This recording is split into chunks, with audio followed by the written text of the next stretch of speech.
Hey everybody, welcome back to Let's Talk. My name is John, and today here on the channel, we're going to be talking about 1990s action thriller Femme Nikita, or just Nikita. And we're also going to be talking about its brand new Sony 4K Blu-ray that just came out. But before we get into that review for the 4K Steelbook, I always like to give a quick film review, and that's what I'm going to do right now. So if you only want to check out the 4K Blu-ray review, you can skip ahead right now. So Femme Nikita was released in 1990, directed by Luc Besson, and this film is very similar to the 1994 film Leon the Professional, or just The Professional, or just Leon. So, you know, they kind of have different names for different regions, mainly because this is a French film directed by a French director. Luc Besson is a French director. His first American film was The Professional, and The Professional stars Jean Reno, who appears in this film, and that's not the only thing that's very similar. The cinematography was done by Thierry Arbogast, so the movie looks very similar to The Professional. So if you've ever seen The Professional, you know, these films can be very similar. They're almost like cousins to each other. The plot is very similar, and then of course the score is done by Eric Serra, who also did the score for Leon.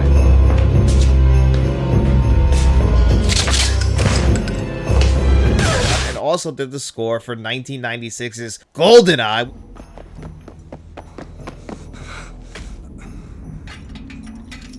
which is one of my favorite James Bond films of all time. And he has a very distinct style, which matches up very well with Luc Besson's style. And if you've ever seen The Professional, that style is very similar in this movie, but the plot of the movie is very similar as well. We're following around Nikita. And at the very beginning of this movie, Nikita, she's a drug addict. She's just very addicted to drugs. And her and a couple of her friends are robbing one of the kids' parents' pharmacy. You know, they want some more drugs. It makes a lot of sense why they would be there. Things get out of hand quick. The cops show up. A violent shootout starts up and people die. Nikita survives this, though, and a cop walks up to her, tries to console her, and unfortunately, what does she do? She blows that cop's brains out as well. And now she gets convicted of the murders. She's going to be serving life in prison. But they saw something in her, something that they felt like they could capitalize on. So they decided to fake her death, say she died by suicide in prison. They even give her a plot in a cemetery so her friends and family could give her a proper goodbye. But she's still alive, and they have decided, you know what we're going to do? We're going to train her to be an assassin, be a hitman. And it's going to take a lot of time, and this movie does cover a lot of time, but we don't really see her training too much. We don't spend the amount of, because it takes years. We don't see the entire thing, but the way they kind of show us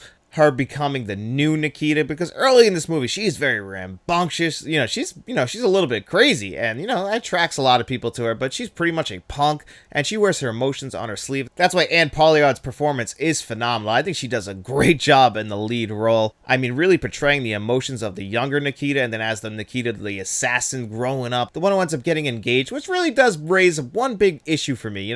She is a murderer, and I know that they need her for something, and that's why they train her to become a hitman.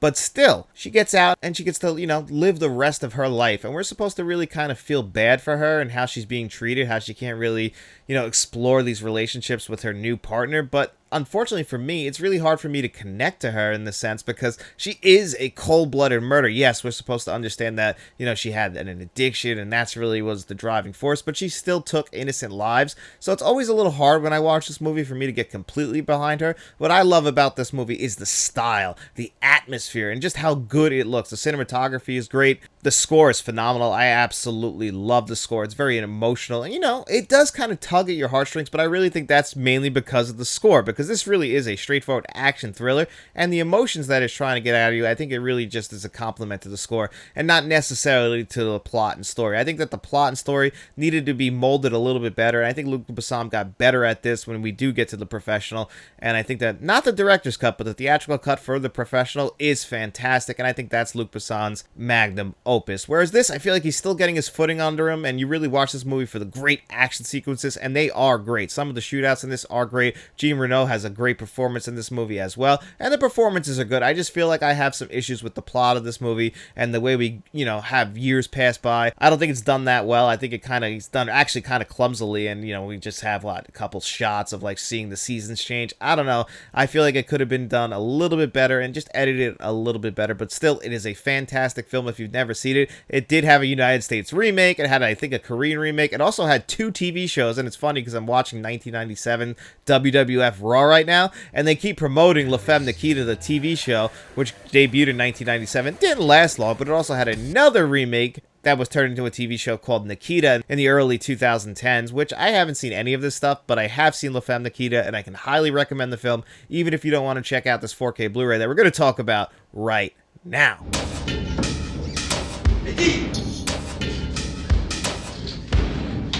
Well, here it is, Femme Nikita on 4K Steelbook, and this is the only way you can get this right now from Sony is in this 4K Steelbook. Pretty much just a screen grab from the movie itself, that famous kitchen scene where she has to escape that restaurant really fast, and she goes into the kitchen and has this great shootout. I mean, the action sequences in this movie are unmatched. They are fantastic. I think that's the shining star of the movie, are the great action sequences, and, you know, the great score and cinematography, and of course getting a Sony 4K Blu-ray who puts out some of the best 4K transfers out there that aren't a boutique label. I would say that Sony probably is at the top of the mountain when it comes to 4K transfers from a major studio. So, you know, I expected a lot from this one, and they did deliver, but I don't think they delivered too well on this Steelbook. I would have also appreciated a regular standard edition. This just feels very plain to me. It's like very flat, very matte finishing on it.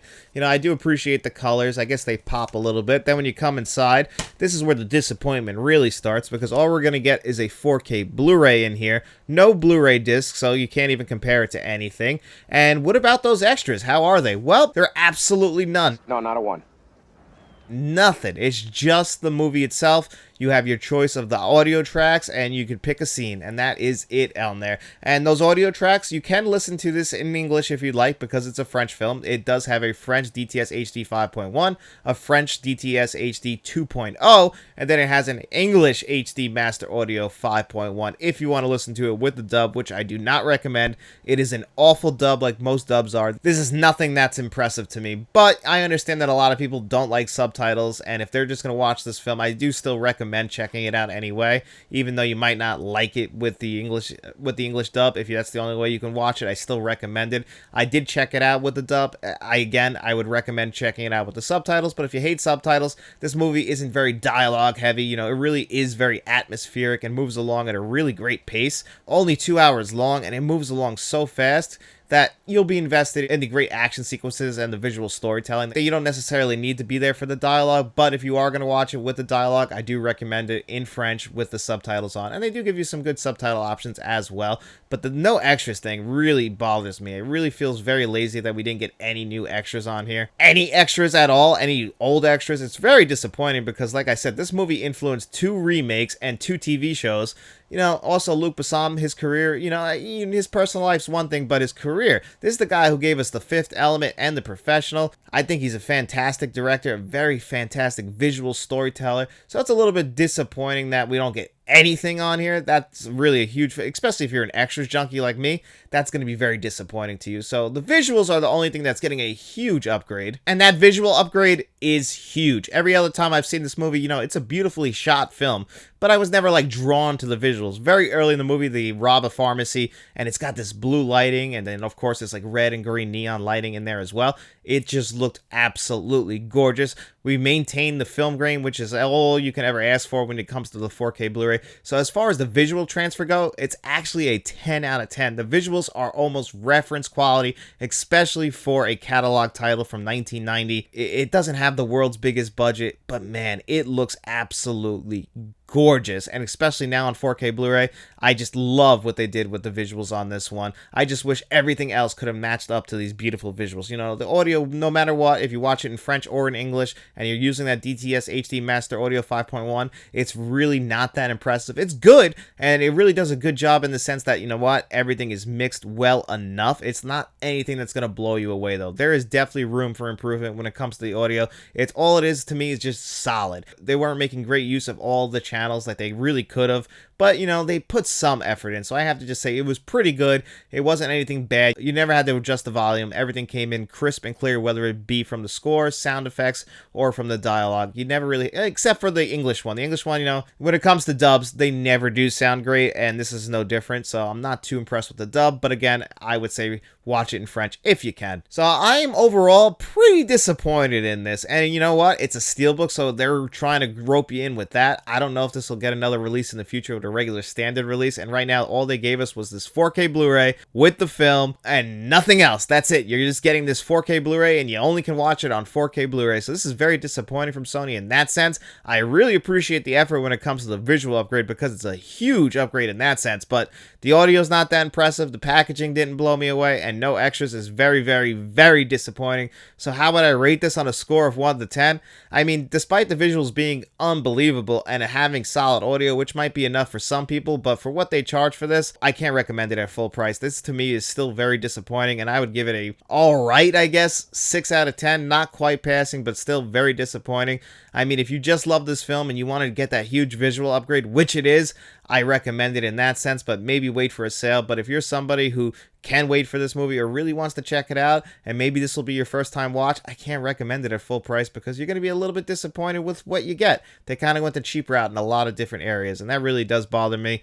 I mean, you get a digital code, so maybe that's enough for some people, but for me, that is not. I'm overall pretty disappointed with this, but it is still a great film, and if you can just watch the film, I can recommend it. But anyway, guys, I'm going to kick it over to my future self for this week's digital code giveaway. That's correct, Past John. It is Tuesday, and that means it's time for our digital code giveaway. In every single video that we do on Friday, we ask you guys 2 digital code giveaway questions. All you have to do is answer one of those questions in the comment section below. As long as you did that, you come back to this video right here. I put your name on a magic wheel. I spun that wheel 2 times. The 2 names it landed on, they have their choice of the digital codes that you've seen on your screen before you today. And I asked you guys, what was your favorite movie score of all time, and who was your favorite composer of all time? And obviously, John Williams was most of people's favorite, but I got a lot of great score recommendations in there. I really did appreciate everybody who pointed out The Batman by Michael Giacchino, which I feel like was just so overlooked when that film came out. That score was not only the best score of that year, but it didn't even get an Academy Award nomination in a category I believe it should have won. So that was, very happy to see a lot of other people really appreciate that score as well. So a lot of Jaws fans out there always appreciate that. So I just want to thank all of you guys for entering into this week's digital code giveaway, and I'll keep rambling on, so let's spin this magic wheel.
Alright, congratulations to California Loving It and Randy Timestopper 3000. Both of you guys have won in the past, so you know how this works. Reach out to me at my email address, letstalkentmt@gmail.com.